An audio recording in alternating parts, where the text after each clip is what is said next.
கேரள வயநாட்டில் நிலச்சரிவு ஏற்பட்டு நிறைய உயிரிழப்புகள் ஏற்பட்டு மக்கள் ரொம்ப கஷ்டப்பட்டாங்க அப்படிங்கிற விஷயம் நம்ம எல்லாருக்குமே தெரியும். இந்த வயநாட்டில் ஏற்பட்ட நிலச்சரிவை பற்றி நிறைய வீடியோஸ் பார்த்துருப்பீங்க. உயிர் பலி பார்த்தீங்கன்னா 300க்கு மேலே தாண்டி போயிட்டு இருக்கு. தோண்ட தோண்ட மனித உயிர்கள் கிடைச்சிட்டே இருக்கு.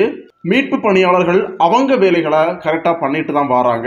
மக்களை காப்பாத்துறது, இறந்த உடல்களை கொண்டு புதைக்கிறது, மீட்கப்பட்ட மக்களை கொண்டு போய் முகாம்களை தங்க வைக்கிறது, இப்படிங்கிற மாதிரி தங்களுடைய வேலையை மீட்பு பணியாளர்கள் கரெக்டாக பண்ணிட்டு தான் வராங்க. ஆக்டர்ஸ் நிறைய பேர் முன்னாடி வந்து மக்களுக்கு ஹெல்ப் பண்றது இந்த மாதிரி பண்ணிட்டு இருக்கும்போது மனிதநேயம் அப்படிங்கிற ஒன்றை நம்ம பார்க்க முடியுது. மாறி மாறி ஹெல்ப் பண்றது, மதம் பார்க்கறது கிடையாது, ஜாதி பார்க்கறது கிடையாது, ஆண் பெண் அப்படிங்கிற எந்த விதமான ஒரு பாகுபாடும் இல்லாம மாறி மாறி ஹெல்ப் பண்ணிட்டு வராங்க.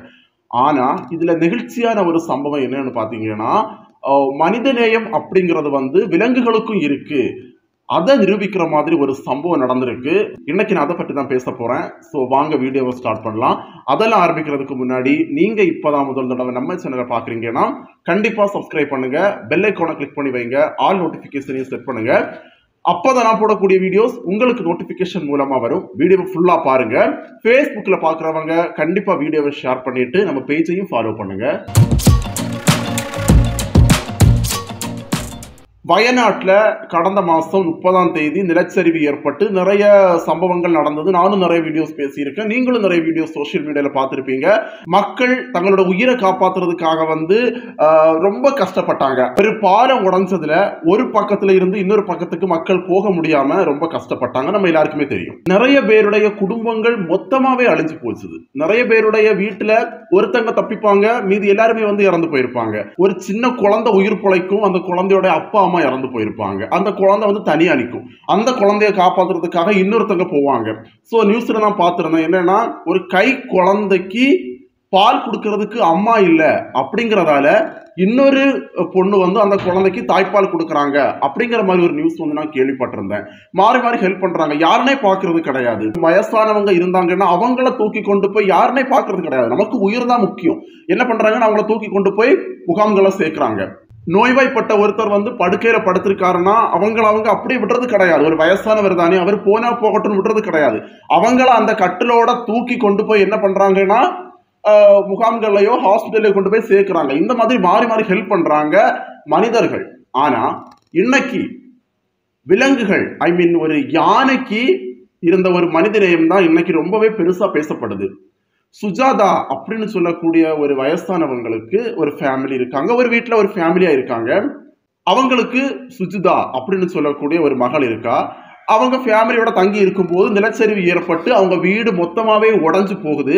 சுஜாதா அப்படிங்கிறவங்க என்ன பண்றாங்கன்னா தப்பிக்கிறாங்க. அவங்க ஃபேமிலி என்ன ஆச்சுன்னு தெரியல, ஆனா அவங்க அங்கிட்டு தப்பிக்கிறாங்க. அந்த நிலச்சரிவுல தப்பிச்சு அவங்க போகும்போது அவங்க பேத்தியுடைய சவுண்டு கேட்குது. தன்னுடைய மகளுடைய சவுண்டு, பேத்தியுடைய சவுண்டு கேட்குது, என்ன காப்பாத்துங்க அப்படின்னு சொல்லிட்டு. சுஜாதா என்ன பண்றாங்கன்னா அந்த பேத்தியையும் தூக்கிட்டு அந்த தண்ணியில நீந்தி கரையை கடந்து ஒரு காட்டுக்குள்ள போறாங்க.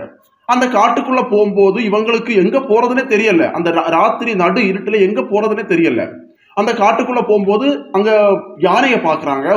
அந்த யானையை பார்த்த உடனே உங்களுக்கு என்ன பண்றதுன்னே தெரியல, ரொம்ப பயந்துட்டாங்க. அவங்க என்ன சொல்றாங்க அப்படின்னா, அந்த விலங்குகளை பார்த்த உடனே பயந்து தன்னுடைய பேத்தி கையில இருக்கா, பேத்தியை வச்சுக்கிட்டு என்ன சொல்றாங்கன்னா, நானே ஏற்கனவே ரொம்பவே கஷ்டப்பட்டு உயிர் தப்பிச்சுதான் நான் இங்க வந்திருக்கேன், ஸோ நீ எங்களை எதுவுமே பண்ணாதுங்க அப்படின்னு சொல்லிட்டு ரொம்பவே ஃபீல் பண்ணி அழுது பேசுறாங்க. இதை கேட்ட உடனே அந்த யானைகளும் அழுது என்ன பண்ணுதுன்னா, அவங்க ஒரு பனை மரத்துக்கு பக்கத்துல வந்து அப்படியே உட்கார்ந்து இருக்காங்க. அந்த யானைகள் கண்ணில் கண்ணீர் வருது. இந்த சுஜாதா அழுதுட்டு இருக்காங்க. தன்னுடைய பேத்தியை கட்டி பிடிச்சுக்கிட்டு சுஜாதா அந்த மரத்துக்கு மூட்டிலே உட்கார்ந்து இருக்காங்க. நைட்டு ஃபுல்லா இந்த யானை இவங்களுக்கு காவல்.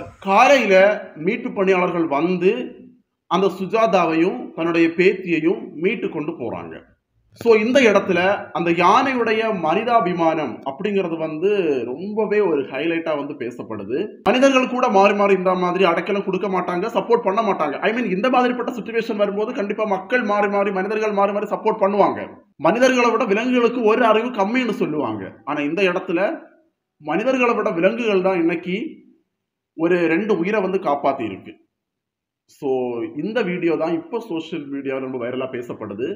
மனிதர்களுக்கு மனிதர்கள் மாறி மாறி சப்போர்ட் பண்ண தயங்கக்கூடிய இந்த காலகட்டத்தில் ஒரு யானை, ஐ மீன் 3 யானைகள் இன்னைக்கு ஒரு பாட்டியையும் ஒரு பேத்தியையும் வந்து காப்பாத்தி இருக்கு. ஒரு பெரிய ஒரு விஷயம்.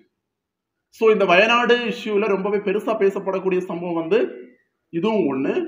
ஸோ இதை பற்றி நீங்க என்ன நினைக்கிறீங்க? உங்க கருத்துக்களை கண்டிப்பா கமெண்ட்ஸ்ல ஷேர் பண்ணுங்க.